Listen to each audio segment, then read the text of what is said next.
welcome, everyone. Jack Kelly, right off a previous LinkedIn Live, which I caught a bit of. This is going on. Sometimes I don't know how you do this every day or thereabouts. You know why? When after a while, when Yeah. you share with your wife and kids and family and friends what you do for a living and like what your day is like, after all, they don't care at all. They don't want to hear it. So if I can go to a place where I can talk and someone may want to hear it, I'm so happy. I'm like, this is great. They actually want to hear what I have to say. I love it. So that empowers me as opposed to saying, hey, honey, here's what I did. And she's like, all right, whatever. My kid's like, Well, yeah, whatever. it was funny because when well, my wife went with me to LinkedIn headquarters in the Yeah. city because we were on the way up to the city, and there were a bunch of us as career coaches. They were Hmm. there, like Brendan Mello was there, I was there, Rachel Simon was there, and Lynn Williams was there. And my wife was like, "What's the big deal?" You guys don't understand. She could have given you like a little bit of like, oh, this is great. This is so cool. No, it was like, and they're like, "Oh my god." But still, I mean, we talk about it, but it's like you say, I love having chats Yeah. about stuff like this because it's so close to me, and we talk about a lot of things all the time, you and I, between LinkedIn Yeah. and emailing and everything else. I think for me, one of the things we were just Because I'm just absorbing what you said because it's so true how that is. Like you're so excited about something, like, hey, I did this or whatever. yeah. And then like your spouse, whatever, is like, meh. It's like, what? Can't you pretend to be Well, happy? the funny thing was she got an invite to LinkedIn a long, long time ago, and she signed up for an account and she totally forgot about it. Yeah. Um, but as long as I'm happy, she's happy, and we support each other. And I think that's the big thing. Um, like she knows from 1 to 2 o'clock, I'm on a LinkedIn Live, That's it. and then we come home and then stuff happens. And I think for me, one of the funniest things of all was how this whole thing even started, because I actually did a LinkedIn Live with my family, with my Hmm. kids who were in different parts of job search, and my wife was more excited about seeing the whole family on a screen than about what we were talking about. So Now, I see. I'm like, you're doing so many different things, yeah, but yet when I see you on like Facebook, you're all over the place all the time. You don't well, sit still. I don't know. I think one thing that's happened over time is just like prioritizing things. I mean, I have my downtime. I'm a total introvert, and when this is over, I will totally crash for the rest of the day. But I also have to keep busy doing things. I'm at Lee Hecht Harrison now, doing some career coaching, and Hmm. like, and it is so depressing. How come? Well, I'll tell you why. And these are the things, and I'm going to speak about this as much from a recruiter's perspective, Sure. because I'm looking at resumes, and there's a diplomacy to it, because you want to be very, very proactive and the like. But I wonder to myself, these are people that haven't written resumes in 20 years. Hmm. Do they not realize how they're coming across? I don't care how valuable you are, but if you don't have a value proposition or don't say what you want to do, it's got to be frustrating to you as a recruiter when you see so many qualified people and their resumes look like yuck. When you say they don't have a value Okay, I'll proposition, give you an example. yeah, And it's little things. sure. Um, Street addresses, big thing. Take the street address off, take the references upon request off, take the summary title off. No one really cares about the summary. Um, don't tell me about all your tasks on a resume. Tell me about what your accomplishments mean to helping the next client, the next person. It's very specific that way. They people have a hard time talking about themselves on a resume to promote themselves. I did this, this, and this. That's great, but what's in it for Hmm. me? And from a recruiter standpoint, I'm sure you can relate to that. You may have some great people there, but if they don't have what you're looking for, you'll never go any further and consider them, right? Oh, exactly. Uh, from my perspective, it's really simple. I don't care about a resume that has cool fonts or Right, graphs or photos or whatever's the next cool thing that's supposed to be on it. right. To me, that's just distracting. And that's just my opinion. Yeah, For me, right. what I prefer is when you look at a resume that it hits right away. Here, This is like, first bullet point, I do XYZ. I'm like, perfect. That's what I'm looking for. Second, I do, ABC. I'm like, perfect. That's what I'm looking for. And then maybe the third one also resonates. And I'm like, great. That's all I really needed. Because then the rest I could kind of, I could scan downwards, to see maybe where they went to college, maybe anything else, what have you. But now I feel like, okay, this person fits. And then within, 10 seconds, whatever it may be, some people say that 7 seconds to read a resume, 10 seconds, Right. whatever it may be, you can really get a good vibe check of what this person's all about. And now I'll say, hey, this person is good. I'm going to call him or her, email, text, whatever it is, to see if they're interested in the job I have. So my question would be this. We have discussions. It's forget about the size of a resume for a second, right off the bat. What is it that you want to see as a recruiter when someone sends a resume to you? And like, is it the title? Is it the specifics? For me, because I specialize in just a few certain areas, it needs to be really on target. As simple as that. Because a lot of times you hear, for instance, LinkedIn will talk about it. Oh, skills-based hiring. Oh, you don't have to worry about this. If you have the skills, it could transfer over. Yes, but the reality is when you bring it to a hiring manager, the hiring manager, particularly, again, in a tough job market, they're like, all right, I don't care about the skills. Did you do X? Did you do Y? How long did you do it? Were you successful at doing it? That's what they want to know. That's what they care about. They don't care about anything else. If this person can do the job, can they come in here and we're going to pay them a certain amount of money? Are they going to do well or not? And we want them to do well. So how would someone find out they want to change this into the what's in it for me? Would they do some research on the company or read information? How would they portray themselves in a certain way? Like, I have certain skills and I want to leverage those skills for the next job. Are there any things that you could suggest without giving away a secret as to how that might work? When you say skills, meaning that if you don't have the right, are you trying to say like if you don't have Well, the there's right two different criteria? aspects. Okay. There's the skills, first of all, which you may think are transferable, which have no business. You're not going to apply for a job in certain industries because you think you have certain things. But Right. let's say you're a match for the job, and you love the company, and there's something about the company in your skills from the past that you can leverage to the company.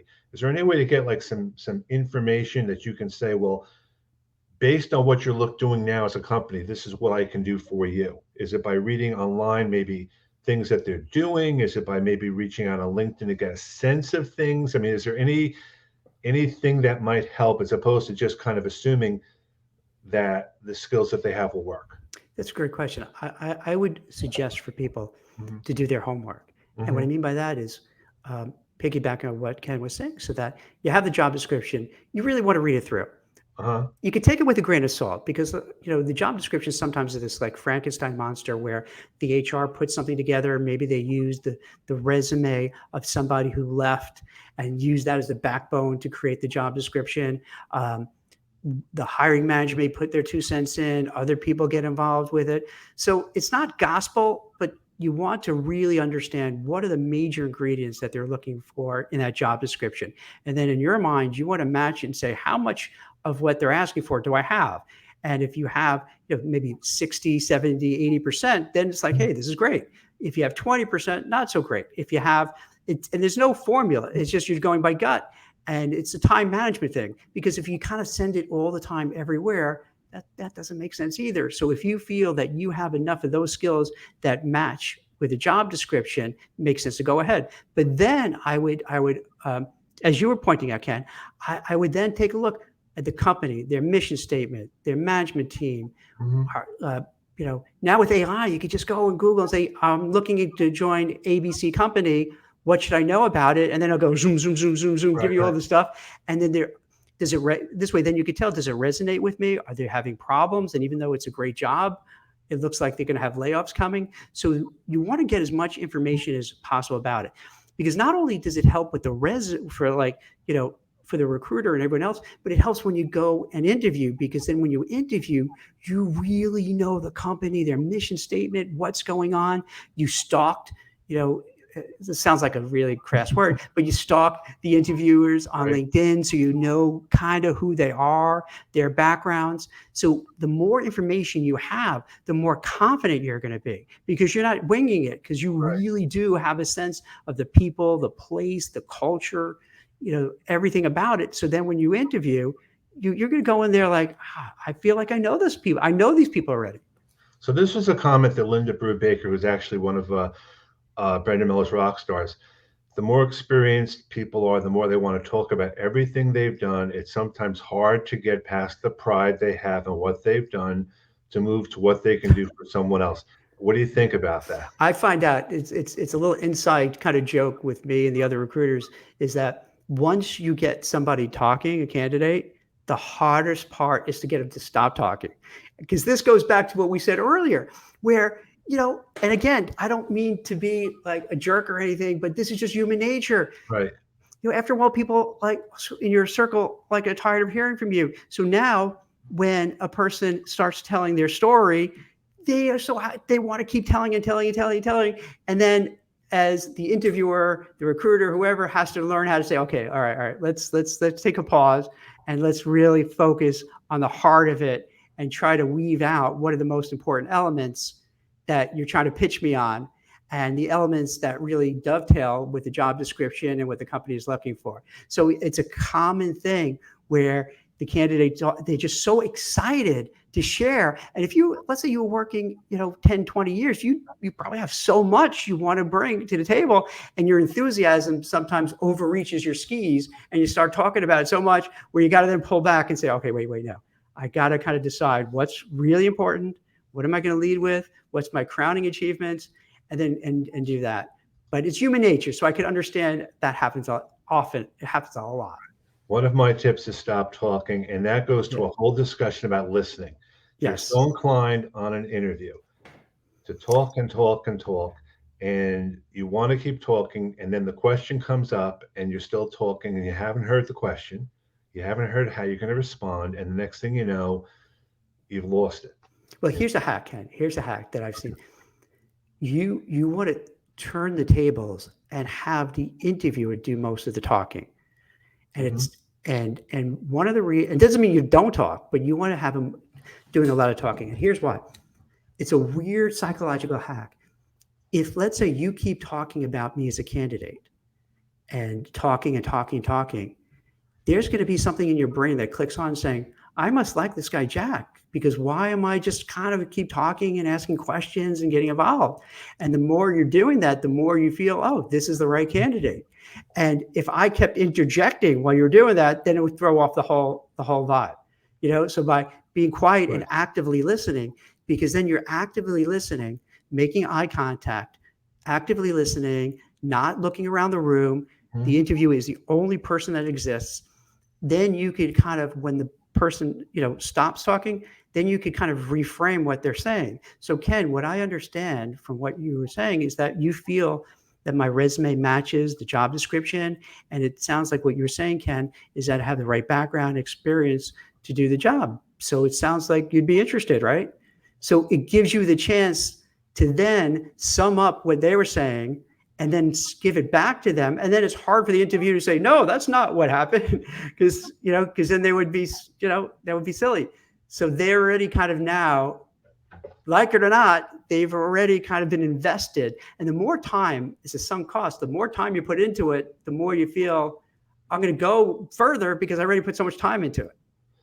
So the other question we get a lot of, and I'm going to ask this from a recruiter's perspective too. I'm going to find out about a job and I have an interview and I know who I'm interviewing with. I get the names, I get the information. Would you connect before or after the interview on LinkedIn with the people you're interviewing with? Would you even do a search for them in advance, knowing they might be knowing that you've looked at their profile? Or is it just kind of a, let's just wait till afterward? I would search for them. You could always go incognito. And search to see who they are, because then it helps out a lot. So let's say, I see that you're the hiring manager, Ken, and I see that you live in New Jersey. Oh, wow, I live in New Jersey too. You're a Mets fan. I'm a Mets fan too. So then let's take those two pieces. Then when I go into the interview, I could say, hey, Ken, nice to meet you. Hey, did you see that game last night?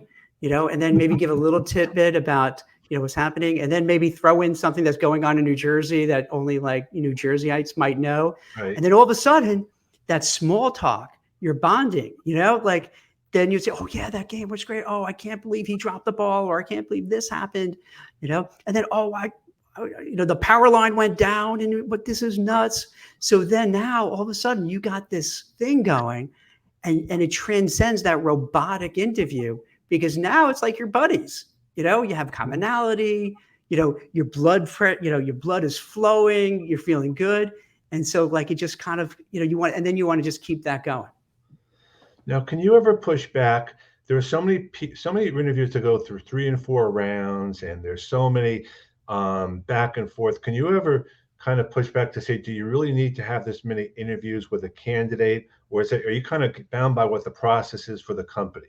Because, yeah, I'm really glad you asked that, because right. I think this is probably one of the most pernicious things that drive candidates crazy, that hurts their self-esteem, that erodes their self-confidence, is that when it used to be, to give it some context, when I first started recruiting like 25 years ago, you would meet with, let's say, the hiring manager, the HR person, and then maybe someone else. That's pretty much it.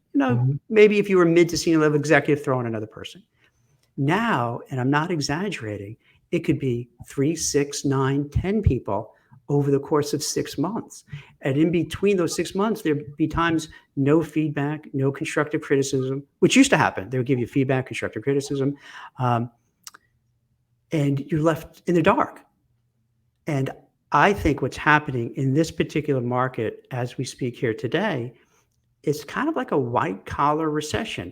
Mm-hmm. And what I mean by that is, with high inflation rates, and it's high and it's stubbornly high, it doesn't look like it's coming down anytime soon.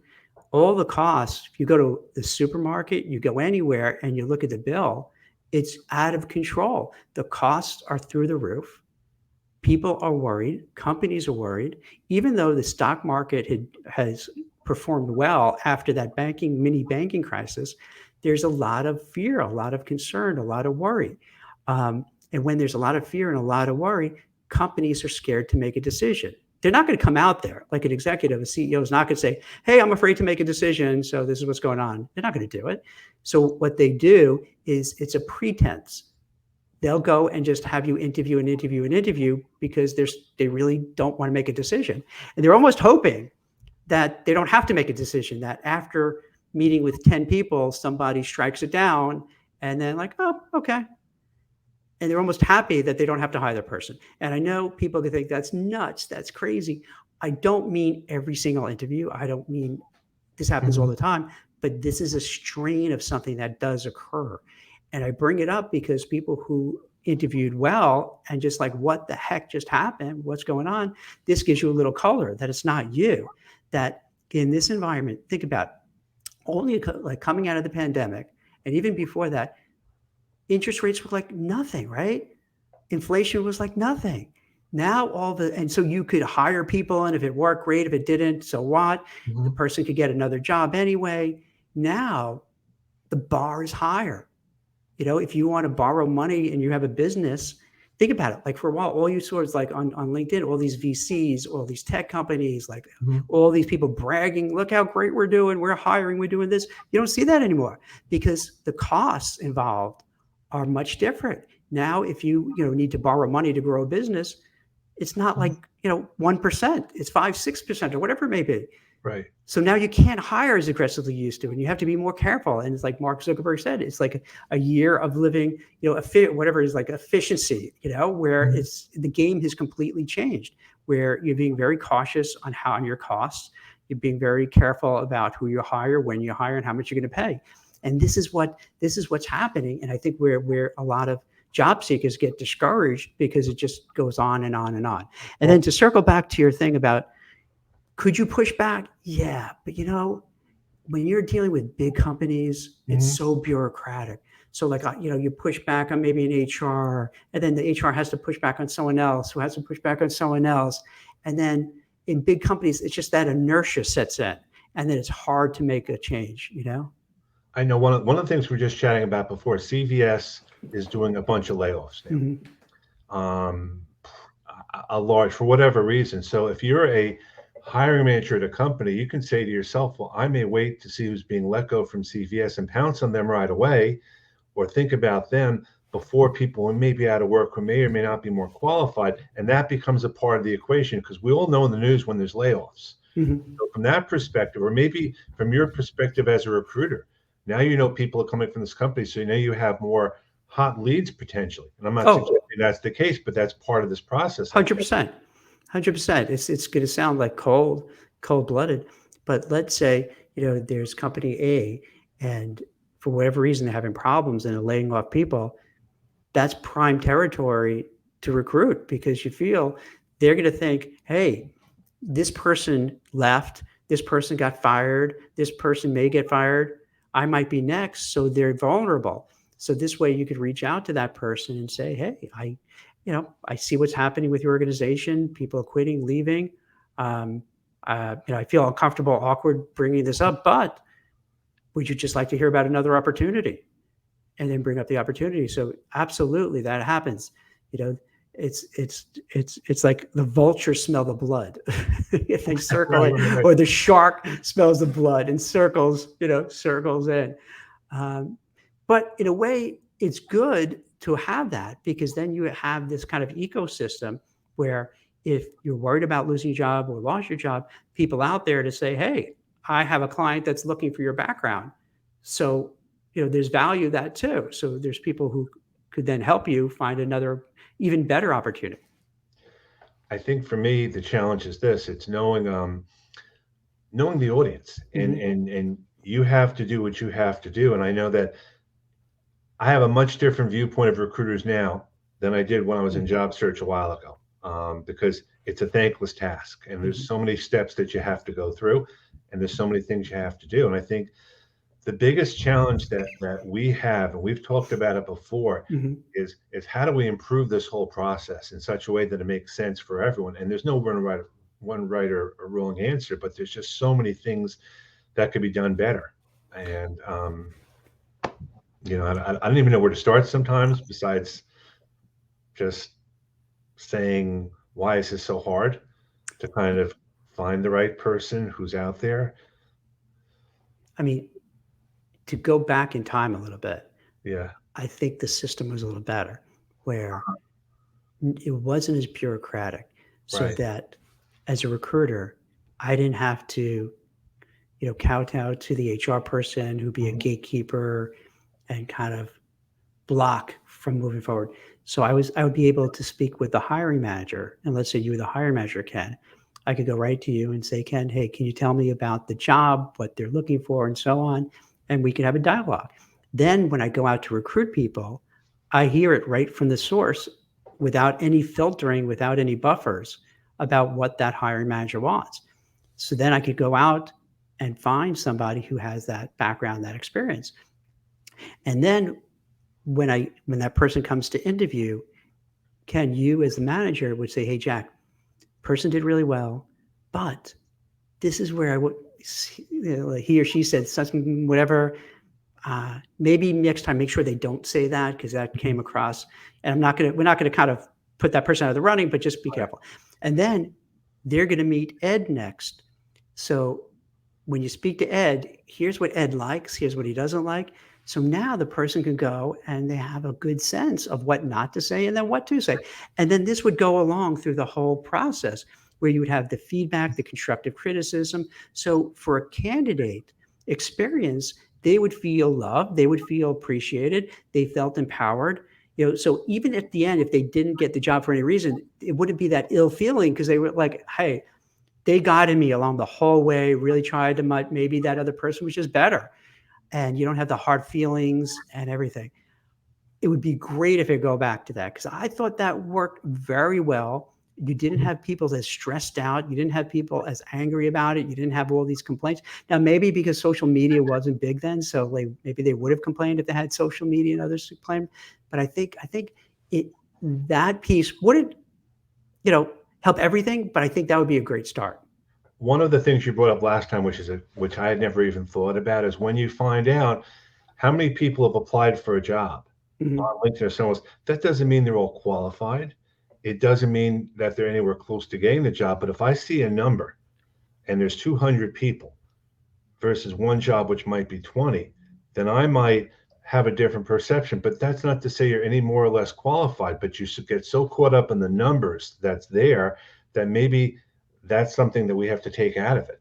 You're applying Yeah. for the job, not all the other people.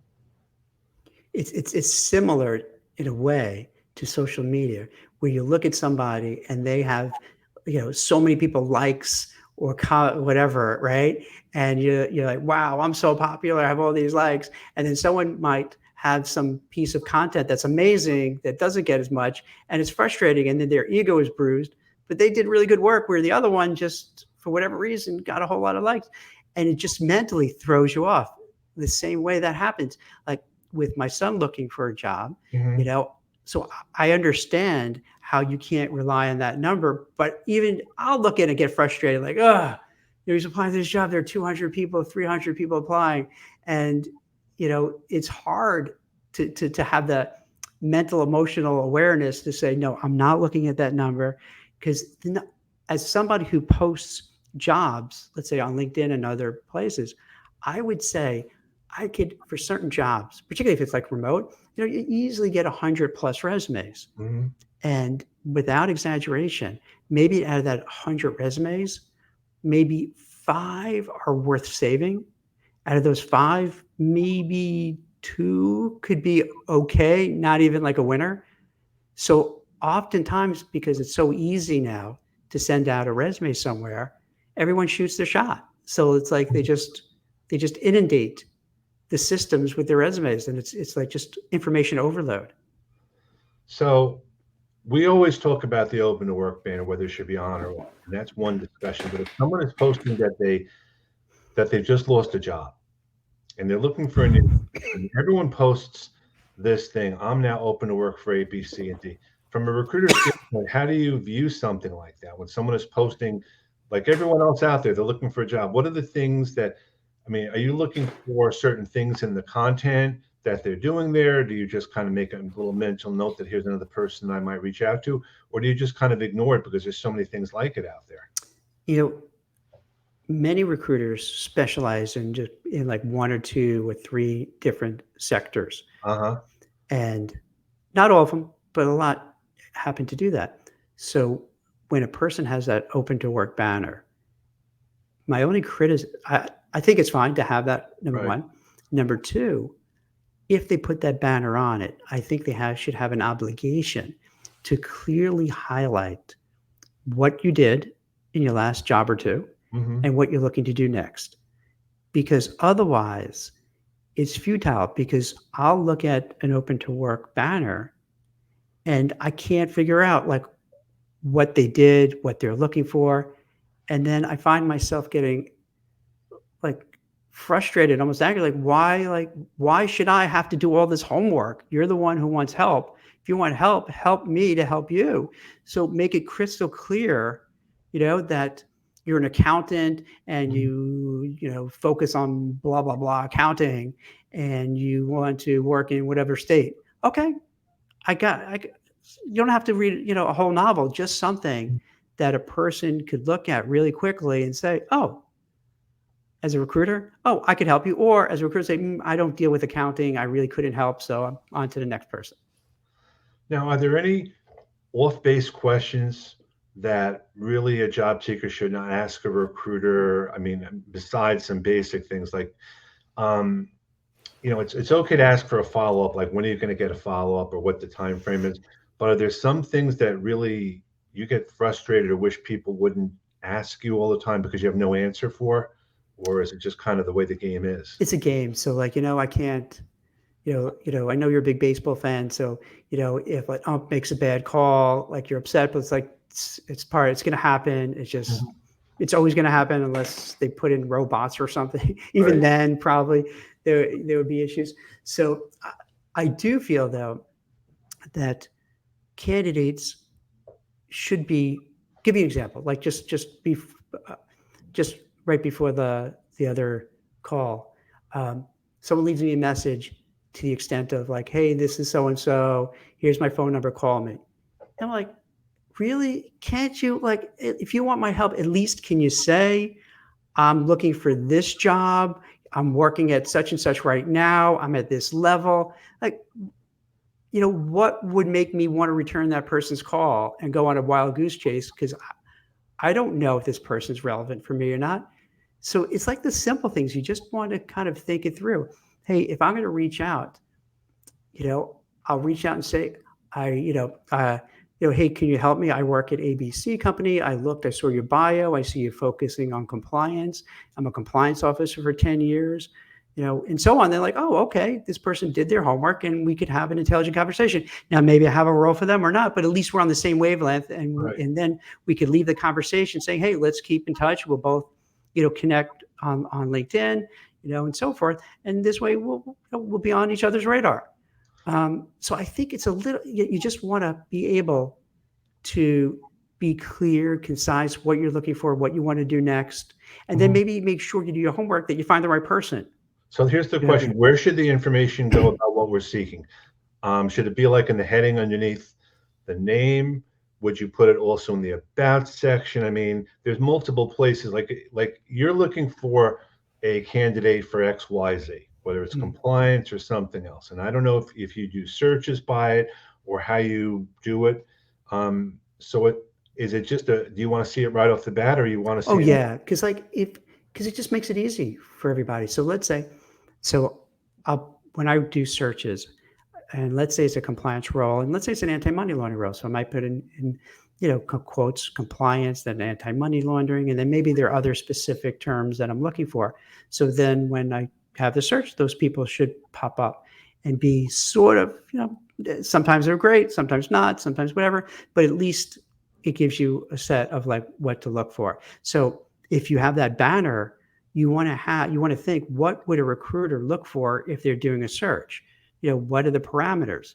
I'm looking for a compliance anti-money laundering role. So I should put on there, hey, I was a compliance officer, anti-money laundering officer in New York or New Jersey, and I'm looking to continue doing that with another big bank. So if a person's doing a search, boom, they'll come right to that person and say, perfect, that's a good match. And that person's in between jobs, so they're going to be probably more apt to take my call and listen to my pitch and maybe interview for the job. The other question we talk a lot about are gaps. We talk about gaps like crazy. We talk about how to portray a gap. We talk about what's the perception of a gap. And I know it's been somewhat normalized now. So let me break it down this way. If someone's got a gap for a couple of years or so in between different jobs, do you want to see on a resume that it's been pointed out as a gap and just acknowledged, or have like a filler type job? I mean, again, because you're going to present this to a hiring manager, right? So that's one aspect. The other aspect, what if someone has been out for a while? They've been out 5-6 years. They're getting back into it and they have the skills. Different sort of gap, but they both have to be portrayed. So, I mean, I believe in transparency and being open, but you also want to put yourself in the best light. So what are some of your thoughts about that? I would say for the first one, for the gap, personally, I couldn't care less if they took off time, traveled the world, whatever they, taking care of a sick relative, life happens. However, companies aren't that forgiving. Right. So, they're going to, oftentimes it feels like when people are hiring, they're hiring to weed out people instead of hiring to look to find the right person. It's almost like they're looking for excuses to say, Jack, you're out. Kent, you're out. As opposed to looking to see, how can this person be a fit? With that in mind, if you have a gap, that's one of the metrics that someone's going to look at and go, why did they have a gap? What's going on here? And they're going to think the worst. And here's the psychology behind it too.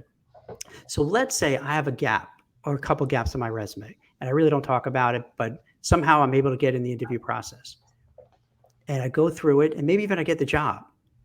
And now it doesn't work out for whatever reason. So the big bosses are going to come down to the manager who, gave the okay to hire Jack. They're going to say, like, what's wrong with you? Why did you? Now they're going to blame that person. It's their fault for hiring the person who had the gap because clearly something was wrong with that person. That's why they had that gap, and that's why they didn't do well here. And so people don't. So people involved with the hiring process don't want to lose political capital. So they don't want to back somebody who they feel could be a problem down the road and make them look bad, Mm-hmm. which is kind of cold, but it is. This is what happens. So I think for the gap, you want to have something. You want to have something. You know, you're writing the great American novel. You decided to take a sabbatical and travel. Maybe you have sick relatives. Mm-hmm. Maybe you wanted to start a startup or do something entrepreneurial. Whatever it may be. You know, maybe you wanted to be like, you know, your spouse was, you know, home, and now, you know, you were working, and now you want to switch roles for a while, and you're going to be the caregiver and everything, but something that you could kind of latch onto. So then whoever's, you know, involved will be, oh, okay, that makes sense. The long-term unemployed, that's a little rougher. Mm-hmm. That's rough because there's definitely discrimination and bias against those people because to elaborate what we talked just before, a small gap, there's a little bias. So if you're out 3, 4, 5 years, unless it's like, I'm out because, I don't know, you know, unless it's like a reason to go, oh, that makes so much sense. But if it's not something meaty, they're spooked. They're worried. And here's what they think. And this is what they'll tell me. You know, they'll say, hey, why is that person out so long? Why couldn't they find another job? Why did they lose that job? You know, if they were good, wouldn't they in 2, 3, 4, 5 years, wouldn't they find another job? So they come into it super skeptical. But then the undercurrent, like we talked before, is that if they vouch for that person and the person doesn't do well, they're going to take the blame. So there's no upside for them to really supporting that person because if it goes wrong, they're going to look bad. So it's easier to just say next. And that's what happens a lot. When it's easier to say next, they're going to do it and say next and kind of move on. So like you don't want to give them a reason to say next. I think there's also different levels of long-term unemployed. Yeah. Which we found. I mean, and I think the issue basically is this. It's like, as normal as it is, it's still a fact of life. And there is discrimination, and we know it's there, whether it's young or old. Yeah. It's just a fact of life. It's about, you have a job to do as a recruiter. Hiring manager has to hire someone. And I think sometimes it's about building a relationship to kind of put things at ease as much as possible, but it's getting to that place where you can have that conversation, which is easier said than done from what I've been able to tell. I guess in part for like the long term is somehow the early stages, because you may not know that this is going to be a long term thing. Right. Start like right away doing something. Mm-hmm. It doesn't have to be anything really big, just something, so that when people ask you, and also it'll help you out socially and mentally, because then when you go to a party, you go to a family gathering and they say, hey, what are you doing? Instead of just saying, I'm doing nothing, I'm not working, and it makes it feel worse. And then a lot of times people pull back from social engagements because they're embarrassed. So then it gets worse because then they don't talk to anybody about it. And then people don't know they're looking, so they can't help you. So right at the beginning, you just want to be able to say, put something down, doing X. And then if it's taking longer, do something else to put on there. Mm-hmm. So it doesn't happen that years go by and you have a big, like nothing going on. Then at least you have some talking points. You have something to say, something to contribute. Is it perfect? No, but at least, you know what I mean? It keeps you involved and keeps you in the game. I know that the hardest thing of all is the waiting. It's waiting to find out if you have it. From a recruiting standpoint, it's probably waiting to get feedback. And sometimes the hiring managers are waiting to get approval to make sure they can even do something. And I think that we talk a lot about the emotional aspect of this too, because you can do all the technical things properly, but there's the waiting game, and there's the why aren't they calling me back, or why isn't this? And managing the feedback on your end has got to be one of the biggest challenges of all, is to, what do you say and how do you say it? When is it a phone call? When is it an email? When is it nothing? When do I ignore? I don't even know how to even say it. I mean, that's got to be one of the hardest parts of your job, is really to manage all that. Now, yeah. In the past, it wasn't, because as we were talking about, there's much more fluidity and conversations being held. Now it changed. So what ends up happening, you're right, Ken, it's really tough, because I think one of the big changes that we live in a very litigious society. Hmm. We're in a very volatile society. I think we could all agree. And people are scared to say anything. So in the past, they may say, Jack, you didn't do well because of this and that, the other thing. I'm like, okay. Now people are worried if they say that, they're going to be accused of ageism, sexism, thisism, thatism. So once again, to protect themselves, they just won't say anything. And when I say this, I'm not saying this is right. You ask me questions, I'm going to give honest, transparent answers. It's like they're CYA. They feel like, hey, if I'm going to say something and I have the risk of then being accused of being discriminatory and my career could be over, heck with that. I'm just going to shut up and not say anything.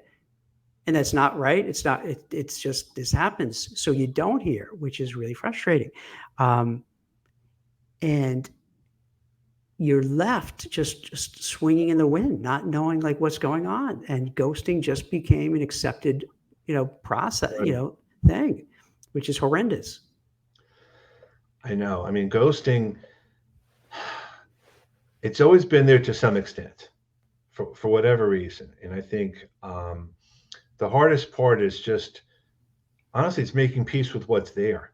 Whether you like it or not, if you accept that's part of it, at least it helps you move on. So, question here: your best tips for finding work after say age 60.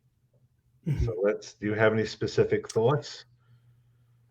You know what, off the top of my head, I don't, but I would imagine it would just be similar to pretty much other roles, to see other ages where you need to say, hey, what's my background, what's my experience, I would what am I say good at. I would say position yourself as a mentor, mentor other teams, as opposed to being the person that's experienced. Mm-hmm. Or because I see a lot on my resumes, I've got 25 years of experience doing A, B, C, and D. Congratulations. What does that mean for me? But if you position yourself, I'm a mentor who can take my past experience and leverage that to your company or however it is.